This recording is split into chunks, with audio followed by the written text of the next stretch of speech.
بالله من شرور أنفسنا ومن سيئات أعمالنا من يهد الله فلا مضل له ومن يضلل فلا هادي له أشهد أن لا إله إلا الله وحده لا شريك له وأشهد أن محمدا عبده ورسوله لا نبي بعده اللهم صل على محمد وعلى آل محمد كما صليت على إبراهيم وعلى إبراهيم وبارك على محمد وعلى آل محمد كما باركت على إبراهيم وعلى آل إبراهيم إنك حميد مجيد.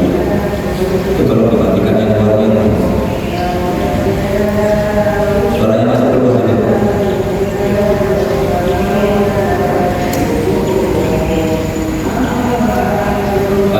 Jamaah rahimakumullah. Alhamdulillahirrahmanirrahim. Kita panjatkan rasa syukur kita kepada Allah Subhanahu wa taala. Allah masih memberikan rangkaian kenikmatan yang tak ternilai, tak terhingga bagi kita semuanya. Nasihat, manfaat uang, iman, dan Islam. Dengan nikmat-nikmat itu Allah ingatkan agar kita sama-sama bisa menerima kemuliaannya. Kita melaksanakan sholat subuh secara berjamaah. Sama-sama kita berdoa kepada Allah Subhanahu wa taala menerima semua amal ibadah kita. Amin. Ya Rabbal alamin. Shalawat serta salam sama-sama kita sampaikan pada Rasul kita kedua Nabi Muhammad sallallahu alaihi wasallam. Yang orang dimanapun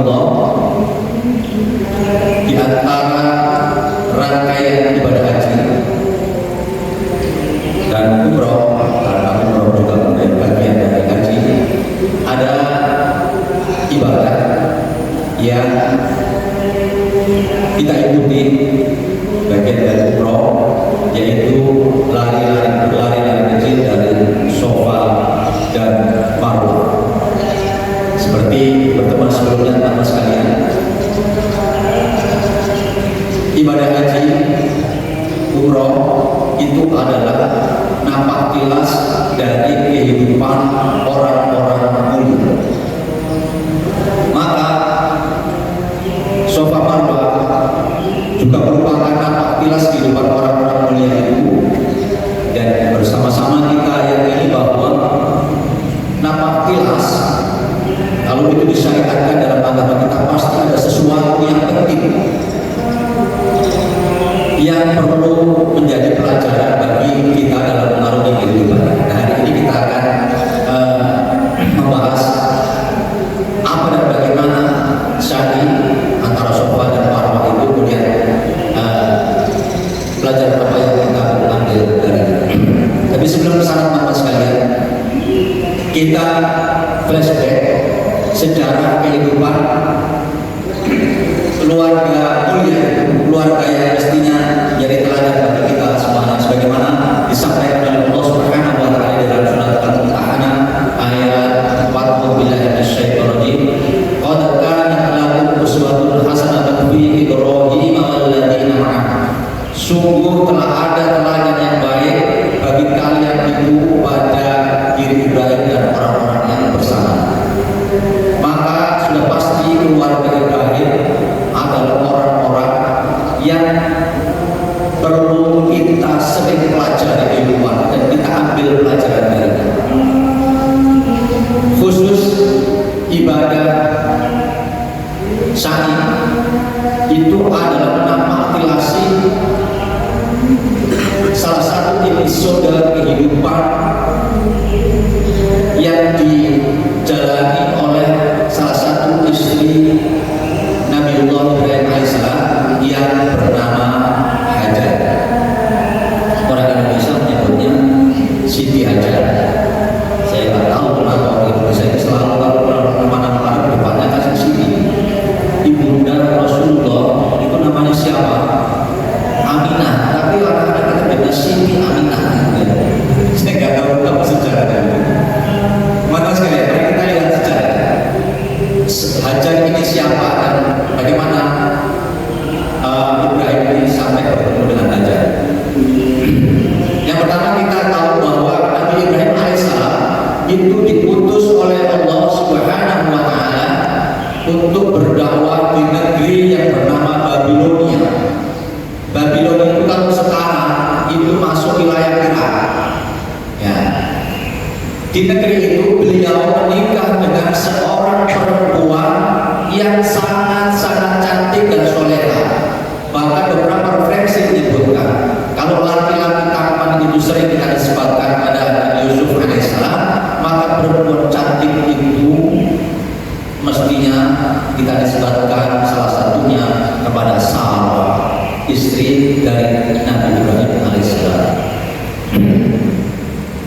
Beliau setelah berdakwah di Babilonia,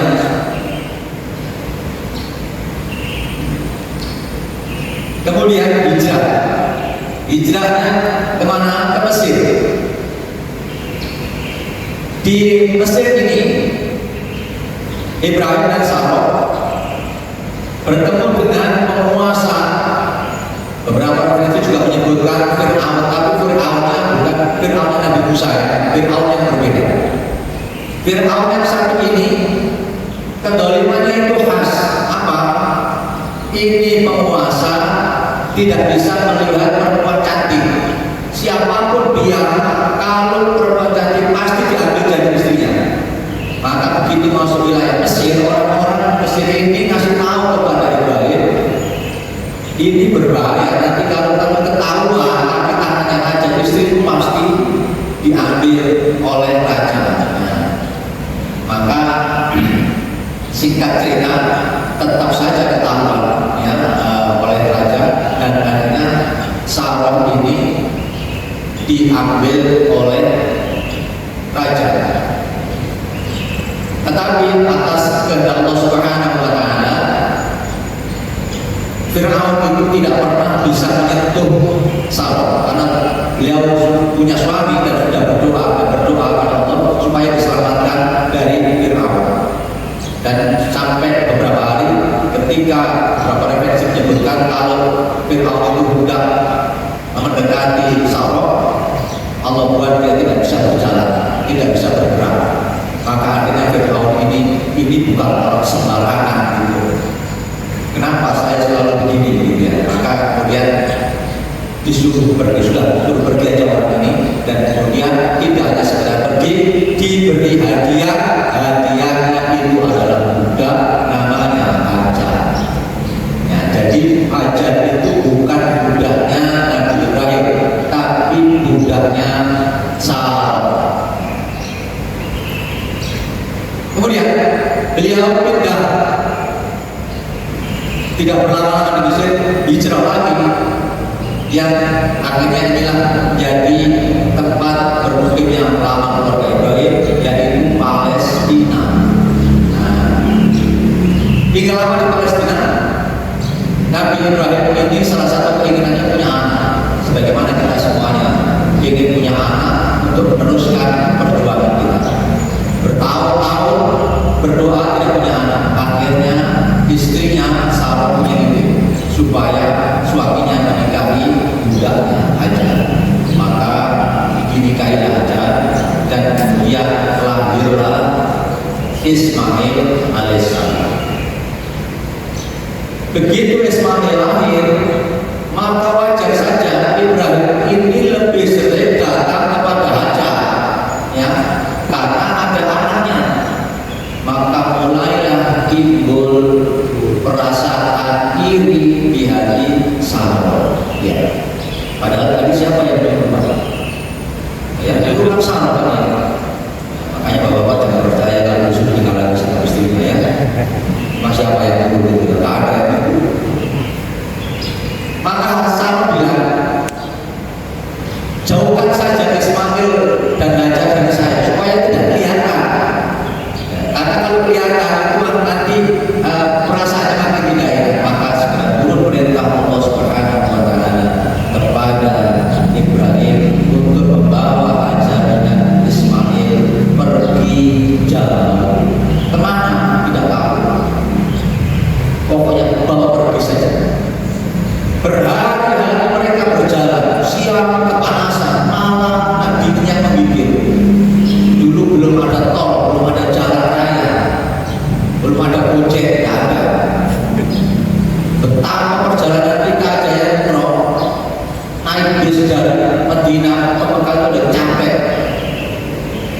Ini menempuh perjalanan yang sulit berhari-hari, berminggu-minggu, sampai suatu ketika mereka tiba di sebuah rumah.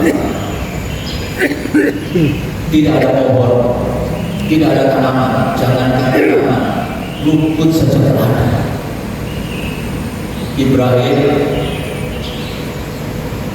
duduk di antara bebatuan, bongkahan-bongkahan batu itulah keruntuhan Ka'bah yang dulu pernah dibangun oleh Nabi Adam alaihissalam. Turun perintah kepada Ibrahim alaihissalam untuk meninggalkan anak dan istrinya di tempat itu. Kalau Bapak, seandainya kita punya anak bertahun-tahun, pengen punya anak, pasti punya anak, disuruh meninggalkan di tempat yang tidak ada kehidupan sama sekali. Ini perintah Allah. Bagaimana nyampaikannya? Ibrahim pun begitu. Dia tahu ini perintah Allah, tapi tidak bisa menyampaikannya. Beliau diam lama. Memang begitulah laki-laki. Kalau ada masalah langsung diam. Itulah bedanya laki-laki sama ibu-ibunya. Laki-laki itu kalau ada masalah diam, ibu-ibu itu kalau ada masalah tidak bisa diam. Nah, ibu, maka kalau suami pulang kantor langsung diam, ya jangan pakai bertanya-tanya. Jawabannya sudah pasti, nggak ada apa-apa, pasti gitu.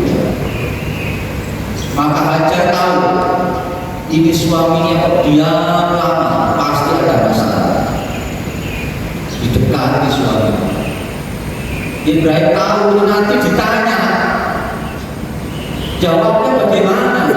Maka Ibrahim langsung berdiri dan membelakangi Hajar. Maka Hajar tahu, aku mau ditinggal. Dipegangi kan sudah kuat, kemana kuat? Gak bisa jawab, jawabnya bagaimana ini? Tuhan, mau kemana Tuhan? Ibrahim itu menjawab, mau dijelaskan pakai apa lagi?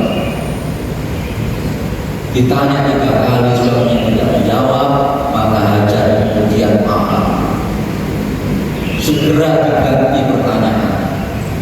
Tuhan, ini perintah Allah Tuhan. Langsung Ibrahim mengatakan, iya benar. Kalau begitu Tuhan, tinggalkan kami Tuhan. Allah tidak akan menyia-nyiakan hamba-Nya. Maka Ibrahim pun pergi. Dan masalah mulai timbul karena di situ tidak ada orang, tidak ada tumbuhan, tidak ada apapun, tidak ada kehidupan. Masalah yang paling berat dirasakan oleh Hajar ketika Ismail mulai menangis. Kalau dia sendiri kelaparan tidak apa-apa, bukankah begitu orang tua itu?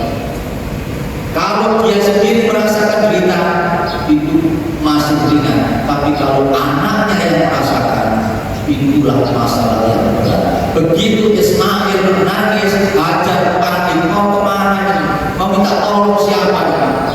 Maka Hajar kemudian hanya bisa berlari dari sofa, marwah, bolak-balik 7 kali. Setelah melakukan 7 kali, Hajar menyerah. Sudah tidak ada. Ya Allah, sudah tidak ada ya Allah. Justru saat itulah Allah keluarkan air zam-zam dari kaki Ismail, tempatnya di kaki Ismail. Nah, Bapak sekalian, pelajaran apa yang harus kita ambil dari kisah ini? Mengapa Allah mensyariatkan kita untuk menapakilasi serial kehidupan Hajar?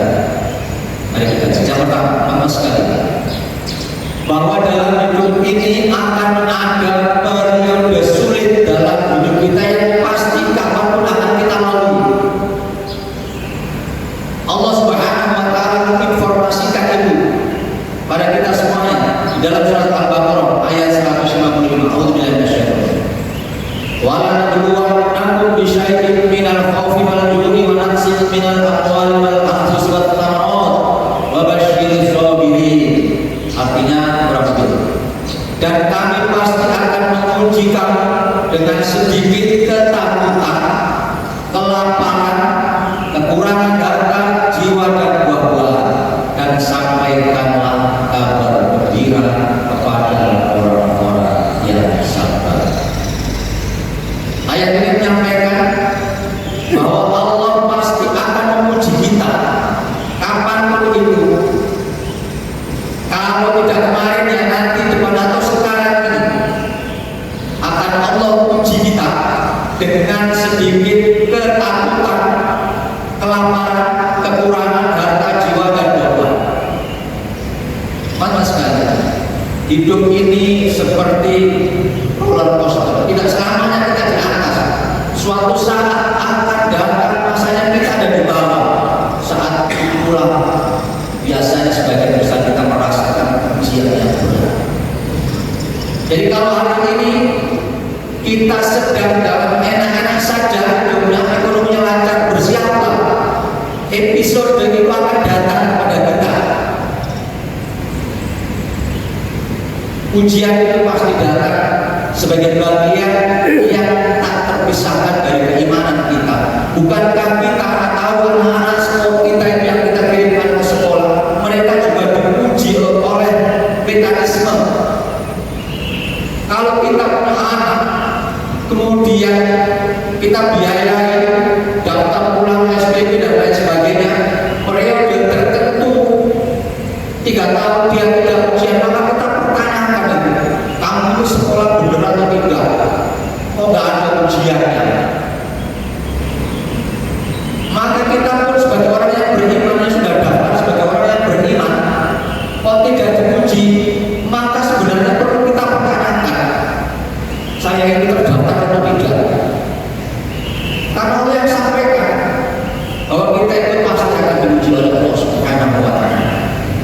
Teman-teman sekalian, ujung ujian itu macam-macam sebagaimana disampaikan oleh Allah Subhanahu wa Ta'ala. Ketakutan akan kelaparan, ya, dan macam-macam. Takut ini, takut itu, ekonomi kita, kesehatan kita diuji oleh Allah Subhanahu wa Ta'ala, macam-macam. Tapi teman-teman sekalian, di ujung ayat itu, wabasyir sabirin, di balik ujian itu ada kabar gembira. Sampaikanlah wahai Muhammad kabar gembira kepada orang-orang yang sabar. Orang-orang yang sabar melalui ujian itu, kasih tahu ya Muhammad kabar gembira. Teman-teman sekalian, yang namanya ujian itu sebenarnya adalah kabar gembira. Ujian itu adalah bagian tak terpisahkan kalau kita ini mau naik kelas. Ya, apa saja itu mau latihan bela diri, kalau mau naik kelas uji dulu. Sekolah juga begitu. Ya, maka kalau kita sudah tiba waktunya ujian, kita mestinya bergembira. Ini kesempatan yang Allah berikan kita untuk naik kelas. Tidak semuanya orang yang sekolah itu boleh ujian karena tidak memenuhi kriteria. Mungkin tidak bayar SPP, mungkin masuknya itu kurang. Ya. Ujian semester itu kalau masuknya kurang, absennya kurang, tidak boleh ikut ujian atau kurang syarat itu. Kalau Anda masuk kriteria berarti sudah syarat-syarat minimal sudah terpenuhi, maka bergembiralah. Anda diberi kesempatan oleh Allah Subhanahu wa Ta'ala untuk segera naik kelas. Anak-anak kita yang masih kecil, ya, kalau badannya Anda, kita biasanya nyebut, nah ini sebentar lagi mau bisa jalan. Mau ada kemampuan yang mau bisa, itu biasanya badannya gak enak dulu. Ya, maka dalam hidup pun begitu. Kalau Allah sudah kasih ujian, maka bergembiralah. Di balik ujian itu ada kabar gembira. Teman-teman sekalian, masalah-masalah dalam kehidupan ini dibutuhkan. Ya, masalah itu berguna baik bagi jasmani dan rohani kita. Hidup yang tidak ada masalah sama sekali, tidak ada ujiannya, itu tidak baik bagi jasmani dan rohani. Saya pernah punya seorang Ustaz saya itu pernah ke dokter, lama diperiksa gitu, belum tahu sakitnya, sakit apa. Akhirnya dokternya ini nanya, Pak, punya anak ya? Gak ada, anak saya 3. Anaknya gimana? Ya baik-baik saja itu dok. Sama istri gimana? Alhamdulillah. Gak punya utang. Ini dokter tanya-tanya gini, dia begini. Katanya begini, Bapak ini kurang masalah kayaknya. Kok kurang masalah? Ini jantungnya detaknya lemah sekali. Mau coba utang-utang yang banyak, nanti kalau ditagihin dekat gitu. Jadi Bapak ini detak jantungnya terlalu lemah, tapi nggak pernah punya masalah. Jadi masalah itu dibutuhkan supaya kita ini yang merasa pusing, merasa deg-degan itu penting. Kalau nggak lama itu nggak ada gairah gitu. Bapak ini jantungnya kurang ini. Mau utang yang banyak itu nanti ditagihin deg-degan. Biar jantungnya detak begini kan gitu. Jadi masalah kita itu punya masalah perlu gitu. Baik dari saudara dan rohani juga teman sekali. Kita ini punya ketahanan ini, kesabaran. Biasanya karena sudah melalui masalah-masalah yang berat. Orang yang pernah melalui masalah yang berat itu cenderung lebih sabar. Ya karena sudah berat aja sudah pernah, ya sudah pernah dilewati. Saya pernah sering cerita ke bapak saya itu sakit itu mengalami sakitnya itu berat. Masya Allah, saya sendiri. Beliau pernah cerita bapak ini ada uang akan berobat bisa beli rumah itu 8. Saya itu kalau melihat bapak saya sakit, bahwa sekali itu saya kagum luar biasa. Mukanya ini sama sekali tidak pernah kelihatan kelemah, senyum aja biasa saja. Karena sudah pernah sakitnya berat. Pernah saya pulang dari Malang, kan saya tidak gantian sama kakak saya. Begitu saya mau bilang kakak saya pulang bulan ini ya, ngambil uang sambil pulang, jadi sambil silaturahmi ke orang tua. Kakak saya bilang, ya cepat pulang sana. Saya kata, musim-musim dulu kan nggak ada telepon, bapak sakit. Saya tahu dari mana bapak sakit. Bulan lalu saya pulang, bapak sakit. Kok nggak bilang? Saya protes kakak, nggak bilang. Apa kata bapak saya? Kamu bilang sakit ini aja, jangan kasih tahu. Saya pulang bapak saya sakit.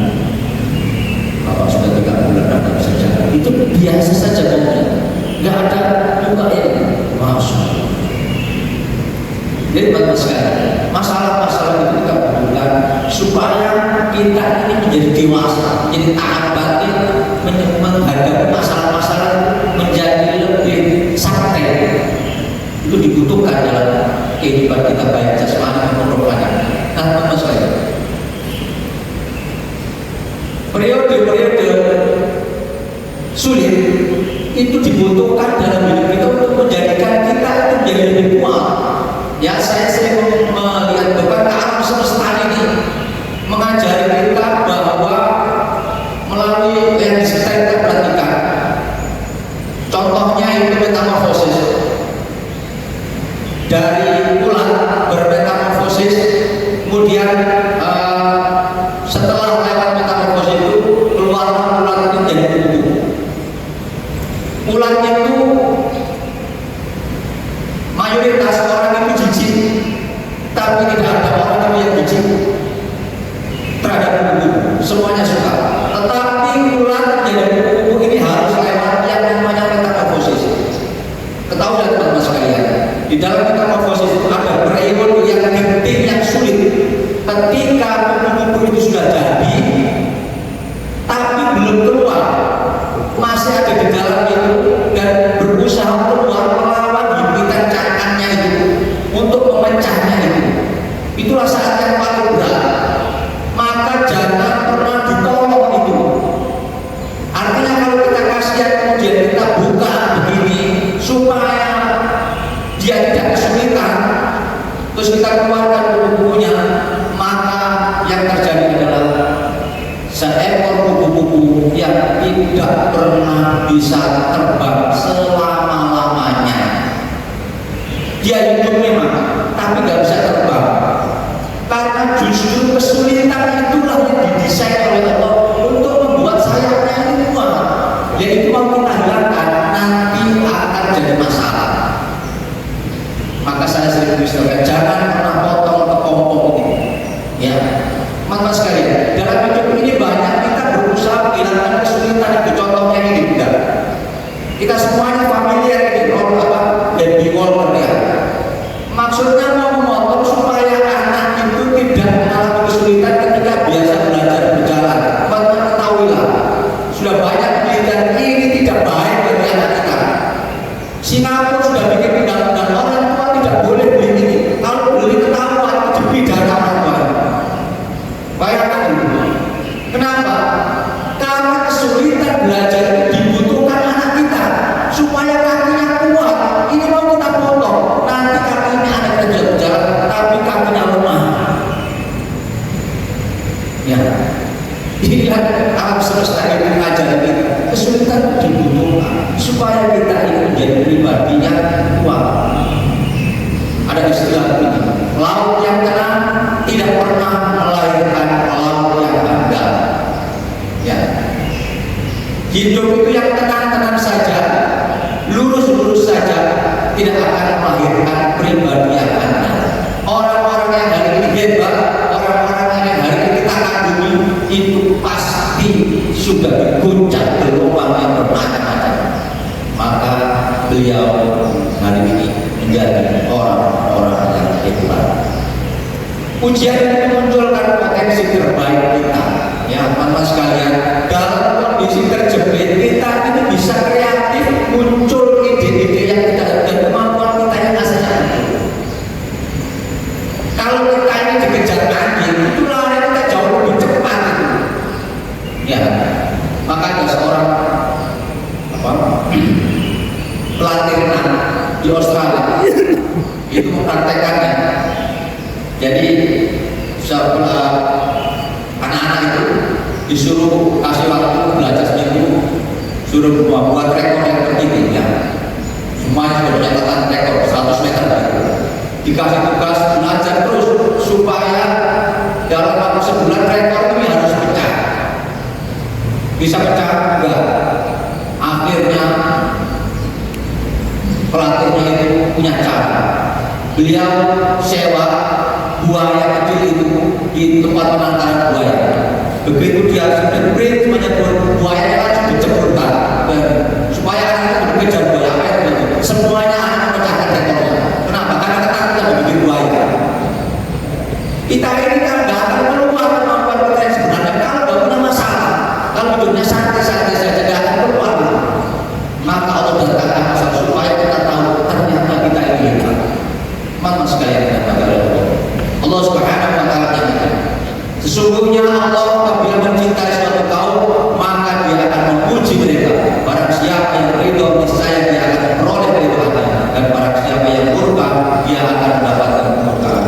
Teman-teman sekalian, ujian dalam kehidupan itu adalah tanda Allah mencintai kita.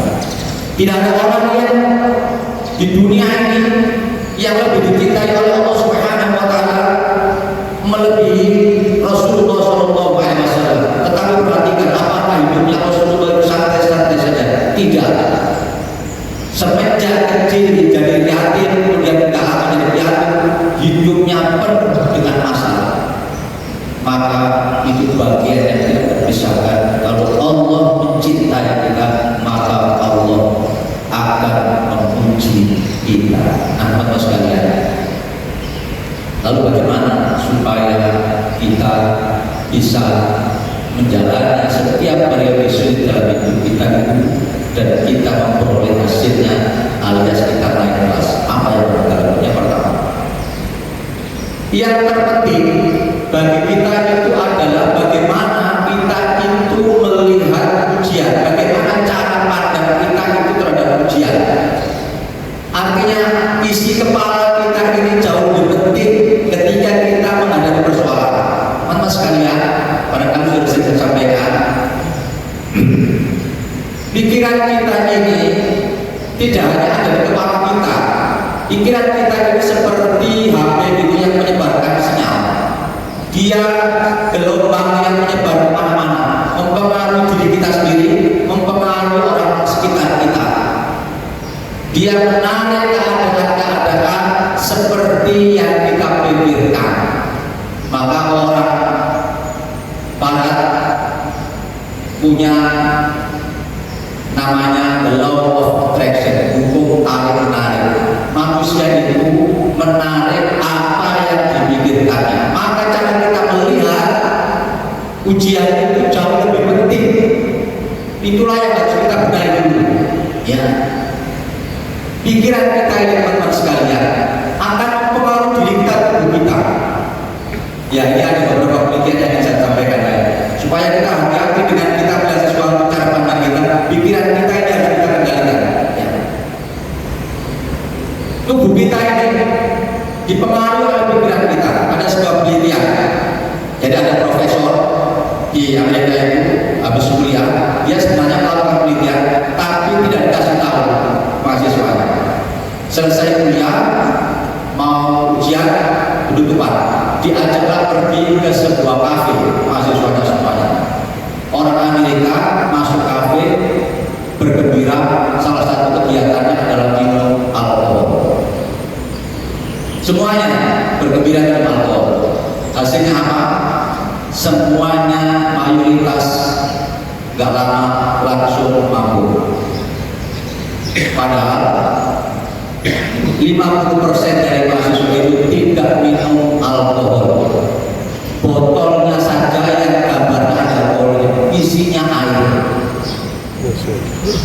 Kenapa mabuk? Karena otaknya bilang ini alkohol, pikirannya bilang ini alkohol. Ya, padahal air isinya tetap aja mabuk. Ya. Sebaliknya ada penelitian yang menarik.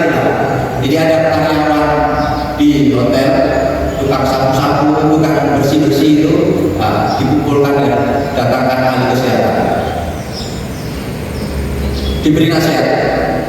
Nyapu itu sama dengan olahraga lari berapa kilometer. Nata kasur itu sama dengan segini-segini ya. Hasilnya apa?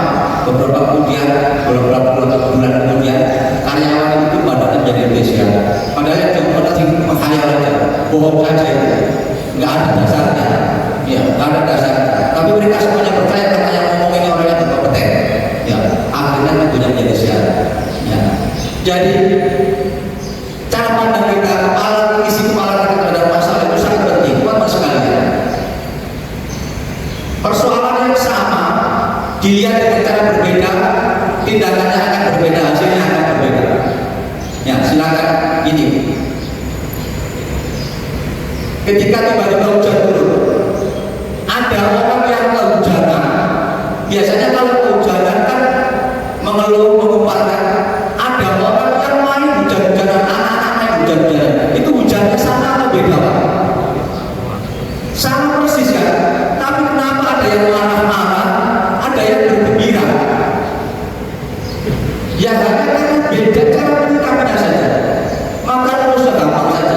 Kalau tiba-tiba bapak-bapak ibu hujanan, langsung bilang, ayo kita hujan-hujanan. Ya, saya pernah mempraktekkan itu sama kecil bubur nyari barang tertentu. Hujannya terus bakal lama. Ini kalau ditunggu kayak lama terus lagi. Saya bilang sama, ayo kita hujan-hujanan. Ayo kita hujan. Jadi kita perlu sengaja hujan-hujanan. Ya. Jadi jalan itu biasa saja. Sampai sekarang saya masih ingat. Gimana ada? Kapan yang hujan-hujanan lagi gitu? Biasa saja gitu. Mana sekalian? Saya mau tanya kira-kira, hujan itu rahmat atau laknat? Rahmat. Bener nggak? Kita bilang hujan itu rahmat. Ya, wujud kita terhadap hujan begitu nggak? Kenapa kalau ada hujan kita lari? Kalau rahmat kan kita mestinya keluar gitu. Ya, itulah bedanya orang Indonesia sama orang Arab, ya kan? Orang Indonesia ini kalau hujan lari masuk ke rumah, kalau orang Arab lari keluar rumah, ya kan? Dan itu kita ajarkan pada anak kita. Itulah kenapa anak kita kalau hujan sakit.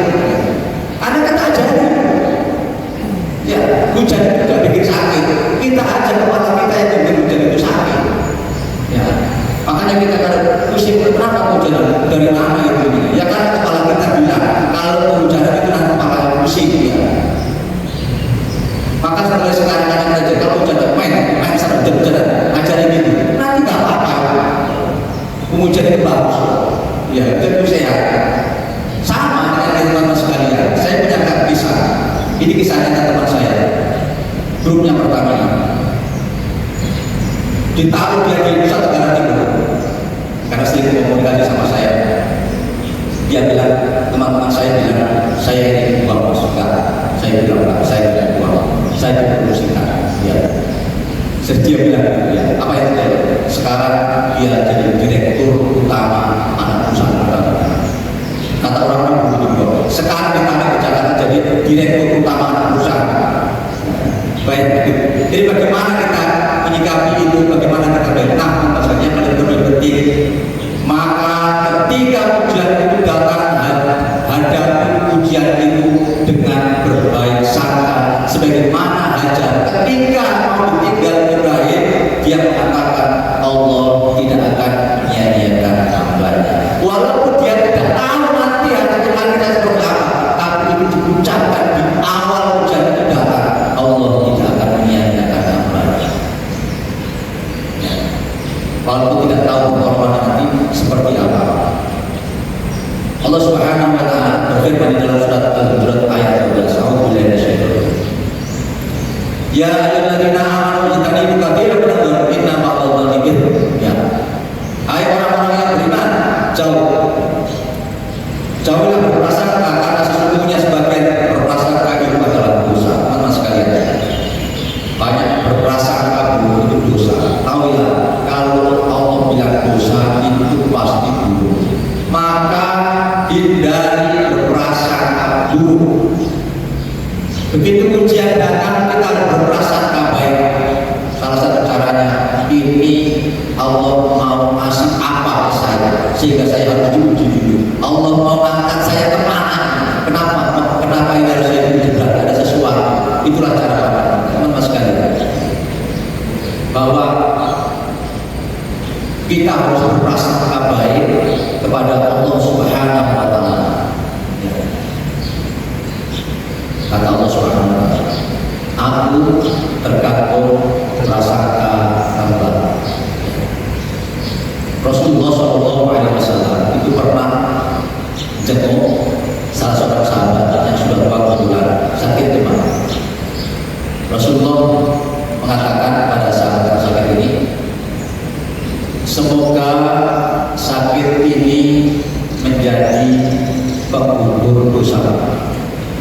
Orang itu jawab, tapi demam ini beda ya Rasulullah, demam ini betul-betul panas, dan kalau kena orang yang sudah tua seperti saya, biasanya mengantarkannya ke liang lahat. Kata Rasulullah, kalau begitu perasaan kamu, maka begitulah jadinya. Ya, kalau begitu perasaan kamu, maka begitulah jadinya. Teman-teman sekalian, hati-hati dengan prasangka. Allah sendiri yang menyampaikan, kalau kita berprasangka baik, nanti yang datang kebaikan. Tapi kalau kita berprasangka buruk, yang Allah datangkan keburukan pada kita. Banyak orang itu tidak sadar bahwa dia sedang berprasangka baik. Kalau kita berprasangka buruk, cenderung kita tidak akan berprasangka buruk dan kemudian mengantarkan kita kepada keadaan buruk. Ya, kalau kita berprasangka baik, maka kita akan cenderung membuat keadaan menjadi, kalau berprasangka baik cenderung akan jadi baik. Ya, hati-hati. Terutama saya ingatkan, kita ini tanpa sadar sering berprasangka buruk kepada orang-orang sekitar kita tanpa sadar, terutama orang yang kita cintai. Kita tanpa sadar. Kenapa hari-hari ini banyak orang tua itu overprotective kepada anaknya? Kira-kira kenapa? Kenapa anak-anak itu harus dilindungi begitu ketat? Kenapa kira-kira? Ayo, apa yang ada di kepala orang tua itu? Karena orang tua itu beranggapan anaknya sehingga perlu dilindungi kan? Coba perhatikan, kenapa banyak orang tua hari ini mau berprotek kepada anaknya? Karena sebenarnya dia menganggap anakku lemah sehingga perlu saya lindungi. Jadinya apa Pak? Apa jadinya? Anaknya lemah. Ya, kenapa? Karena di awal itu merasakan buruk. Ya, karena di awal itu merasakan buruk. Kita ini tindakan kita akan dipandu oleh isi kepala kita, perasaan kita akan membawa tindakan kita. Ya. Melihat fakta yang sama, itu tindakan kita dipengaruhi oleh bagaimana kita melihat persoalan. Ya. Teman-teman sekalian yang dirahmati Allah, misalnya begini, saya kasih contoh, saya sering tindakan. Misalnya kita melihat ada data gitu ya. Di rumah di sektor bandara ini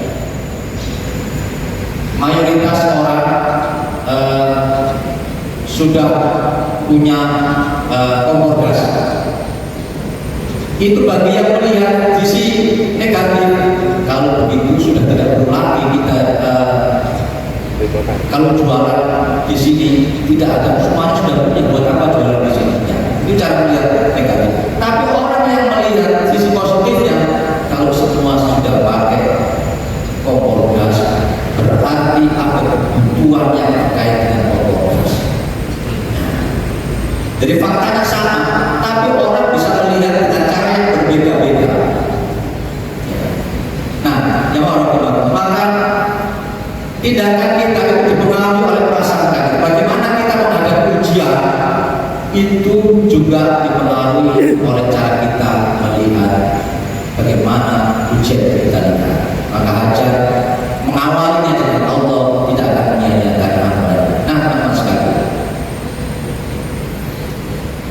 ketika masalah itu datang, masalah yang terberat dirasakan oleh Hajar adalah ketika Ismail nangis. Maka yang dilakukan berlari dari Safa dan Marwah mencari solusi dari masalahnya. Sudah pernah saya sampaikan, seingat saya, kita melakukannya berlari dari Safa Marwah, sa'i. Ketika kita umroh berapa kali Pak? 7 kali. Apakah Hajar dulu 7 kali? Allah Ta'ala. Ya. Kenapa saya bilang begitu? Karena 7 itu selain maknanya adalah angka 7 antara 6 dan 8, 7 itu juga punya makna banyak.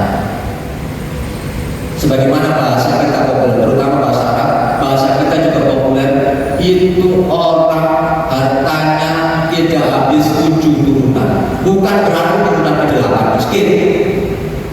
Kalau ada orang bilang dendam 7 turunan, bukan berarti turunan ke-8 sudah tak boleh dendam, bukan begitu.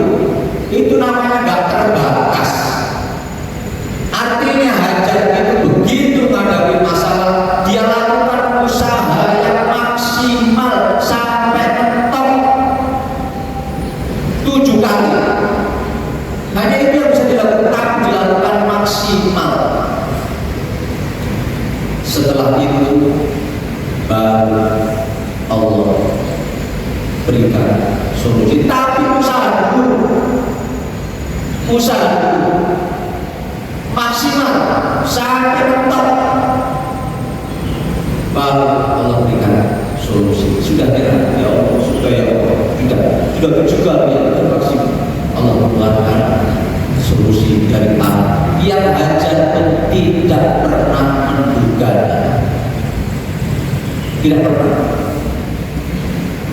Hajar menduga.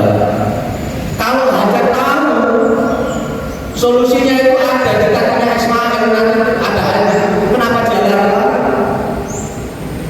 Sama ketika kita dipuji oleh Allah Subhanahu wa Ta'ala, kita harus berkata, ini cara Allah mengangkat saya. Solusinya seperti apa tidak tahu.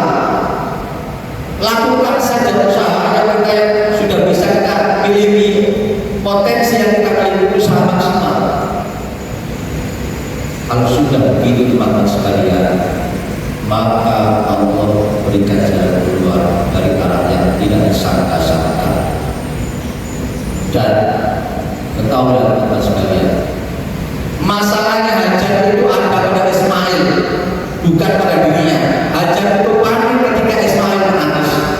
Dia lari ke sana kemari kontak-katik. Solusi itu ada di mana? Ada di kakinya Ismail. Bapak sekalian, solusi itu tidak pernah jauh dari masalah. Solusi itu tidak pernah jauh dari masalah kita. Orang dulu bilang obat itu tidak pernah jauh dari sakitnya. Saya ini pernah ketika kerja di bagian ngurus mengolah air bisnis baru sekarang sudah jadi PT baru perusahaan saya tanya saya udah PT baru apa jadi PT sendiri anak perusahaan. Jadi mengolah air dari hotel supaya jadi air yang layak. Salah satunya diuraikan dulu sebelum diuraikan dari toilet air buang apa itu diuraikan pakai bakteri. Itu kita coba bakteri dari mana-mana. Bakteri boleh dari produksi Cina, produksi Taiwan, produksi Amerika, bahkan Brasil. Akhirnya kami ini belajar dulu beberapa tahun lalu itu ada ahli bakteri di Indonesia ada dua, ini profesional. Satunya orang BPPT, satunya itu orang Batak kalau tidak salah. Kita bicara salah satunya BPPT itu kemana-mana. Kalau saya sudah datang ke sana, tanya cerita kita mau beli bakteri ini produksi yang Amerika dari Taiwan dari Cina. Orangnya ketawa, mas kayak itu gitu. Dia bilang ingat ya, obat itu tidak pernah jauh dari penyakitnya. Terus gimana Pak? Ambil bakteri dari air itu sendiri, kembang biakan, baru bisa menguraikan itu. Kalau jenengan beli dari Jepang tidak akan selesai. Ya. Jadi solusi masalah kita itu ada di dekat kita, maka jangan panik. Ya, jangan panik. Nanti bagaimana caranya tidak tahu. Saya barangkali, tapi solusi itu Allah keluarkan setelah usaha maksimal. Ya. Seingat saya sudah pernah cerita ini. Bapak saya pernah sakit, di antaranya yang saya lihat. Ini yang ingat saya sudah bisa bulan. Saya nggak tahu bulannya berapa. Dari bapak saya kelihatan bulan itu lukanya bulan. Katanya tinggi banget. Nah seperti biasa bapak saya berulang suruh dokter pilih dulu. Tapi salah satunya yang dilakukan bapak saya kalau ada masalah. Kami semua masih anak-anak masih kecil bangun nih. Kamu jam 2 bangun. Nah sudah bisa sholat berdoa apalagi sakit berhari-hari berminggu-minggu sampai suatu ketika bapak saya itu punya kebiasaan habis kuliah sudah habis sholat subuh jamaah itu pulang hotel radio dulu nggak punya TV terhadap pengajian dari Surabaya. Pas dinyalain itu kok penceramahnya itu cerita bahwa dia itu baru pernah penyakit gulanya tinggi, sudah berdoa kemana-mana, berdoa berkali bermalam-malam, sholat malam, dia bermimpi penceramah ini, bermimpi disuruh sholat, kalau tidak salah ini saya ingat sholat duhur atau sholat asar atau sholat itu ya, di masjid kampus saya itu saya masih ingat masjid Raden Patah Universitas Brawijaya Malang. Ini orang dari Jombang, jadi kira-kira naik bis, kalau naik bis itu kira-kira 3-4 jam. Sholat di masjid Raden Patah itu. Terus ngobrol sama orang, dikasih resepnya itu dipraktekkan sama saya. Sederhana sekali. Ketan-ketan itu dijemur, terus kalau udah jemur sehari itu taruh di cangkir itu dikasih air panas. Kan warnanya ada dulu ya. Nah itu kalau udah dingin, kasih air lagi. Kalau sudah warnanya putih sudah buang, ganti lagi. Dipraktekkan bahwa saya alhamdulillah. Saya masih ingat sampai sekarang. Ya. Makanya saya kalau dengar teman-teman saya kena gula, saya kasih resep itu. Mungkin sudah ada 1 orang, hasilnya tahu nggak ada yang setuju. 1 pun nggak ada yang setuju. Saya sampai akhirnya cerita ke kawan saya ini masih ingat betul resepnya bapak saya itu bisa sembuh dari gula itu pakai begitu itu. Terus kawan saya nanya itu dulu gimana ceritanya? Ya begini, bapak saya belum tentu saya itu dibangun oleh bapak saya. Tempat saya ketawa, untuk anak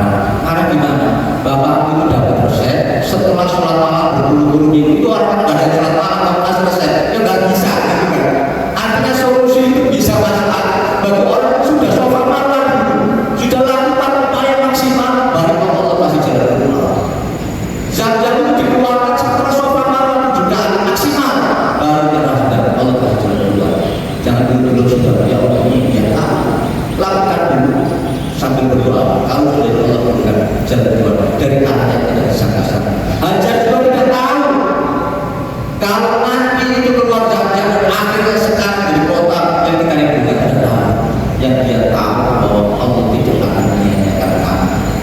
Lakukan usaha maksimal dan kemudian nanti Allah berikan jalan keluar dari hal yang tidak disangka-sangka. Begitulah teman-teman sekalian pelajaran dari saksi antara sahabat dan bapak. Mudah-mudahan menjadi pelajaran yang berarti bagi kita dan kita kembangkan dalam mengarungi kehidupan kita sehari-hari. Yang benar dari Allah Subhanahu wa Ta'ala, yang salah pasti dari saya untuk mengakibatkan kehidupan yang sebesar-besarnya. Mari sama-sama kita berdoa kita dan bertulis Subhanallahumma wa bihamdika